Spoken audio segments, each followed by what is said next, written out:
Thank you for coming to class today. Let me just explain a little bit about this class. My name is Nikki. What this is in 1998 I had like an awakening experience, and that experience felt like after 4 minutes like a download of everything, about everything. And the information, when you have an awakening experience, it doesn't really come in words. It's more of like a sense of knowing. And then life helps you put those understandings into words. And so I have noticed since that occurred in 1998 that when I'm connected to my soul, I kind of go to that experience. I go to that place. And so there's a lot of information there. And when I connect with people, I have a list of topics, things that I've already put into words that I can teach you or share with you, the information that I received from Spirit. But I have noticed that when I'm in a group, if somebody has a question, even if I don't know the answer to the question, like in my human capacity of thought, when I'm connected in that space, the answers kind of just come. So sometimes I'm learning at the same time you're learning, because I'm hearing what's kind of coming out of my mouth that is just connected to that realm of oneness and that realm of God, I believe. And I believe that we're all at that realm. I believe that we all, when we find a space of truth, it means that you and I, and you and I, and you, we all found the same answer. Because truth is when it's a collective understanding. It doesn't really matter how you found that answer or how I found the answer, but if we have found the answer and we have reached that part of ourselves, we should all have the same exact information. One of the things that I learned about after my awakening, I went to a bookstore to try to figure out what happened to me in this period of 4 minutes, and I couldn't find any book that helped me. Every time I picked up a book, my hands would burn. And then when I was on my way home, like 60 books, like I kept looking for a book that could explain, but I would pick up the book and my hands would tingle and they would start to hurt and they would start to feel like they were burning.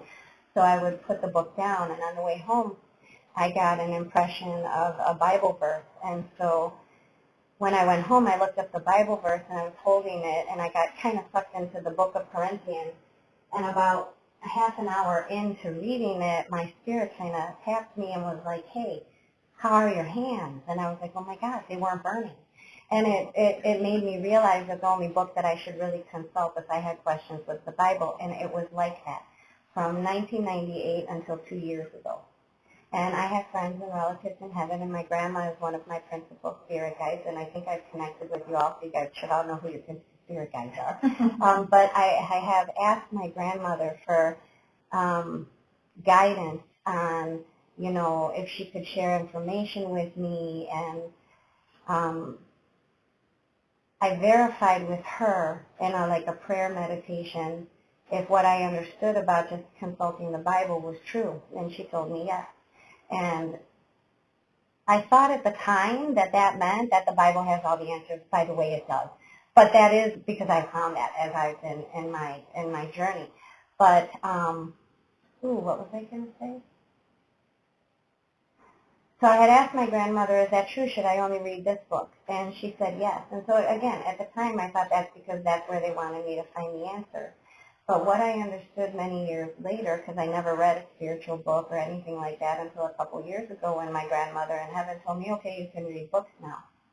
As I started to read these different books and watch these different YouTubes and talks and listen to other spiritual people talk, and I realized that a lot of their stories and a lot of the truths that they were sharing with people were the same truths I had found, but not from reading their books. So it made me understand that I did not have that education. I didn't go to a school to be a medium. I didn't take a class to learn how to look at the tarot cards. I didn't do any of those educational things, but yet I still found the same answers that were in all of these books that I read. So I want to kind of first explain about consciousness and the way that works. So, and I may have shared this in the last class, so if it's a repeat, I'm sorry about that. But the consciousness, the human self and the spirit self, we'll just take that, the inner voice and the human expression of that inner voice, because sometimes we don't express what our inner voice is telling us. So we kind of know that we have two parts of ourselves, right? This part of ourself that functions in a human consciousness and another part of ourself that functions internally. That maybe when our husband comes home and says, hey, I'd like to go to that taco place on Randall Road, and the first thought that pops into my head is, oh, I hate that place. But then I tell him, yes, that means that my human self has made a decision that I'm going to go to the taco place, even though my internal self said, I don't like that place. So there's a decision there. I have a decision to make. I have a decision to follow what my husband might want, which is the tacos, or what I might want, which is really Panera Bread. Okay, so now how do I make that decision? How do I decide? Now, that's a topic for another conversation, but basically what we're identifying is there's two parts of ourself that receive information and that react.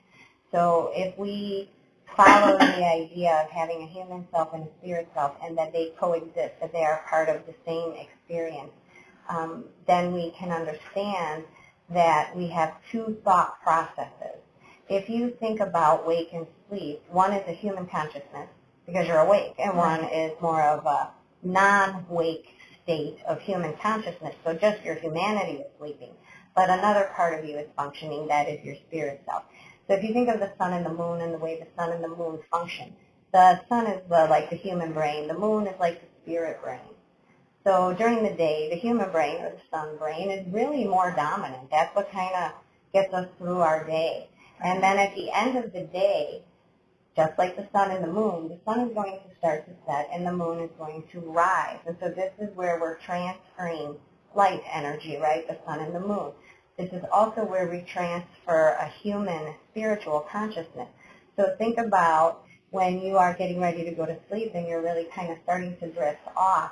Just like the sun and the moon at the same time, 2 times a day, they are perfectly parallel, meaning that whatever the human mind can perceive, the soul mind also perceives.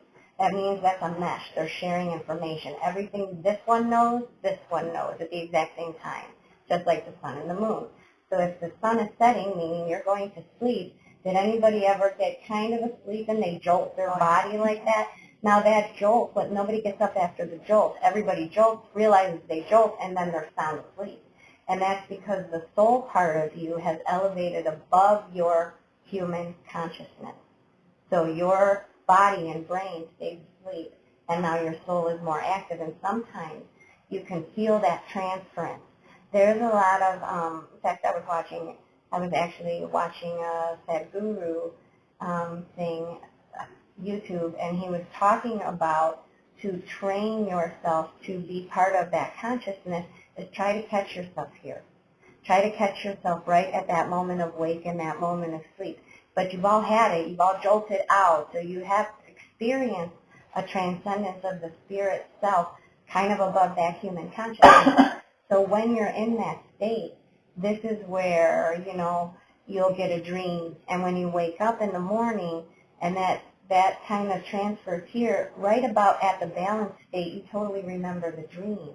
But then once your human self takes over, you go to work, you get a cup of coffee, you take a shower, you don't even remember you had a dream until like maybe later in the day. And that's when the dream pops into your head and it's triggered by something a friend said. And so when we look at that, we know that even though we had completely forgot we had this dream, we remembered at that moment that we woke up because we're having a unified experience with the soul self. We're understanding and communicating and we're seeing the same thing until our human self takes a dominance over our experience in the day. That's when the spirit self goes to sleep, so we don't listen. And we don't really pay attention to that so much. So when you are in that space, seeing what you see, it's not a dream. You are actually in a completely balanced state, and this is our goal in our everyday, is to have a full access to the human self and a full access to the spirit self so that you can see those different things and make those connections, and you can practice that. Like when you wake up in the morning, you know how you wake up in the middle of the night?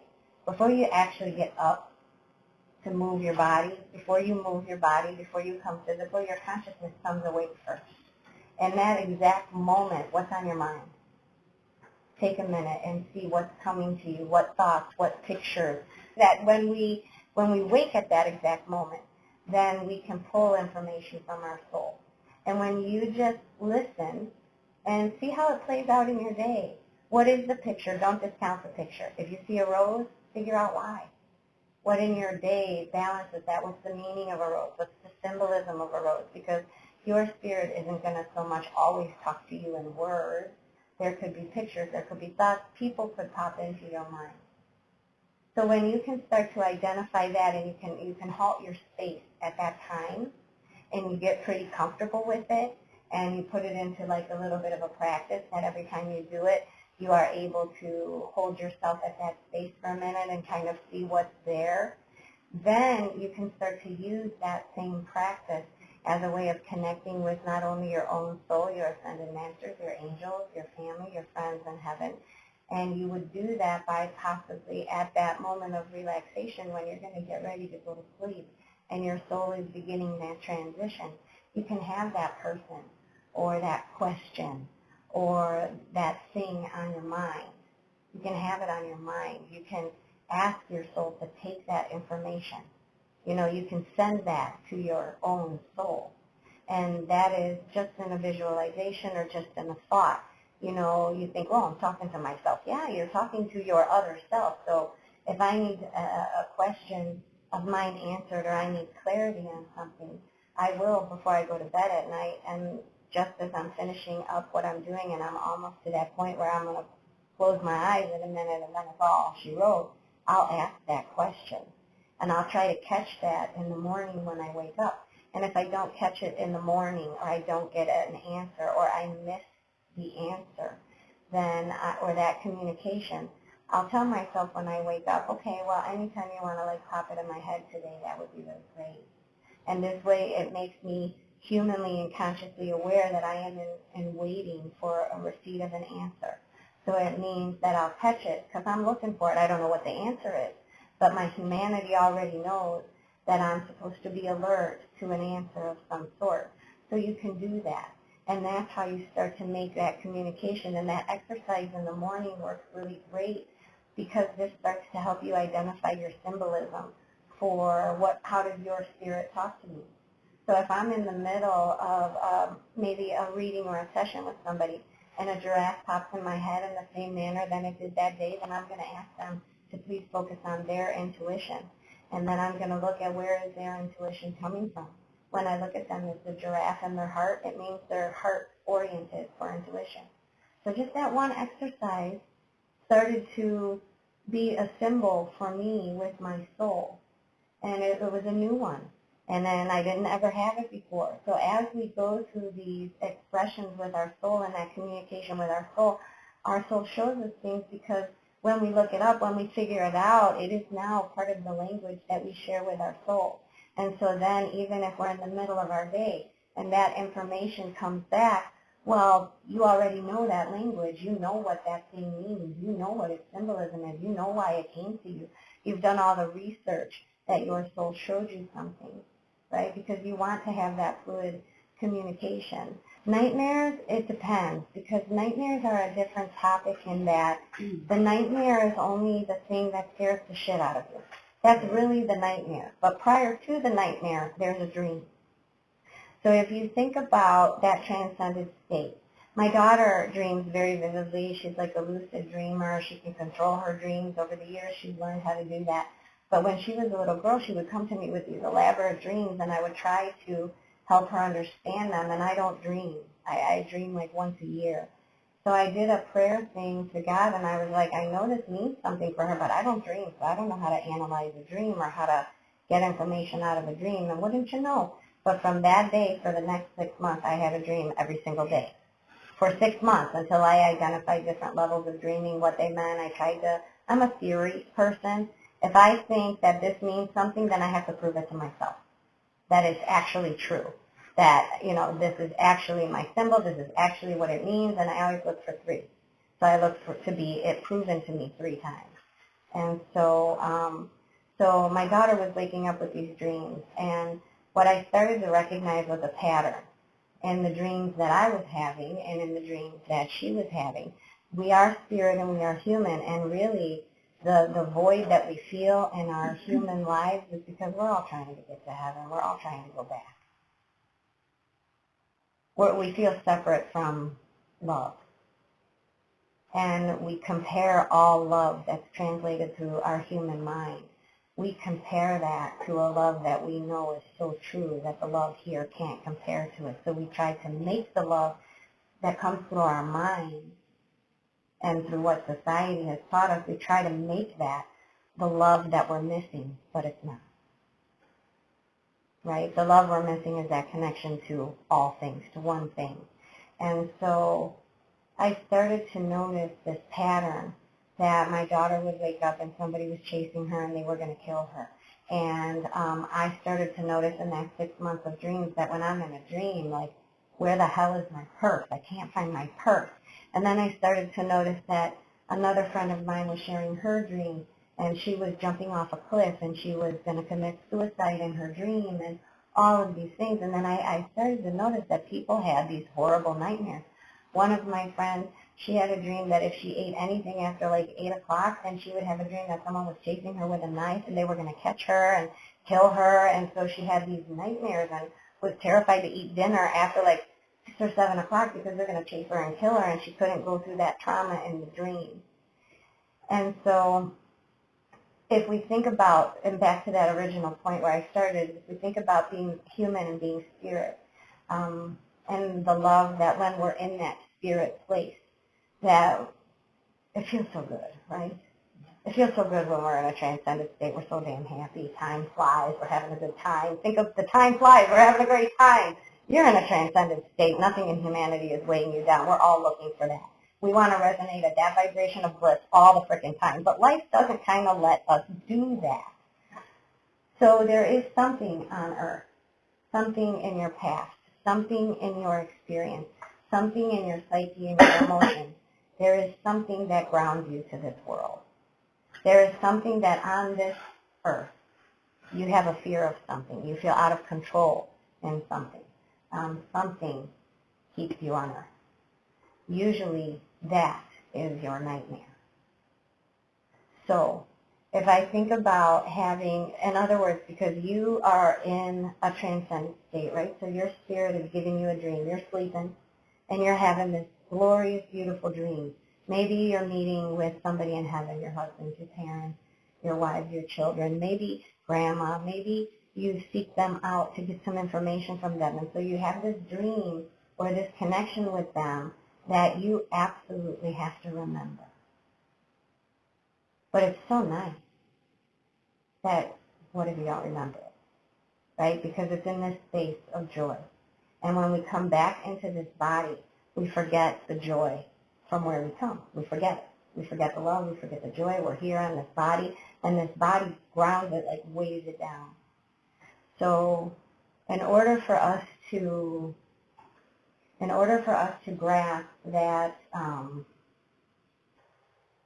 if we're in a transcended state, how will we hold on to the information? And what will wake us up? Okay, what's going to wake you up? What's going to bring you to a human consciousness? Because the thing that brings you to a human consciousness has to root you to earth. So I could be having a dream, and I'm fine in my dream, and the dream is going just fine. And in my dream, every dream, I always carry my purse, my current purse. It's always on my shoulder. I always have it in my possession. The dream turns into a nightmare, though, when I'm in the middle of the dream, and then my purse is either A, the wrong purse, or B, it's in an intersection in a red wagon, and somebody's going to hit my purse, or I can't find my purse, or it's not with me, and then I go into a freak-out attack, and then I'm freaking out in my dream, and then I'm screaming, and then I'm worried, and then I wake up. And so what I remember is only losing my purse and feeling desperate and having like a panic attack and not being able to breathe. So my daughter, she'll have a dream, and then she gets woken up because somebody is chasing her, somebody's going to kill her, somebody's going to get her. Now that's a thing that wakes her up.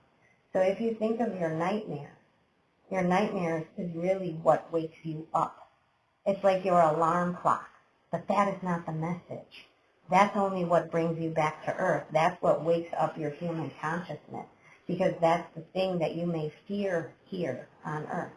So you say, well, that's ridiculous. Why would I fear not having my purse? But when I was young, the first time my dad kicked me out, I didn't have anything. I was 7. When he kicked me out when I was 12, I still didn't carry a purse. When I was 13 and he kicked me out, I had a purse, but I didn't really have much in the purse.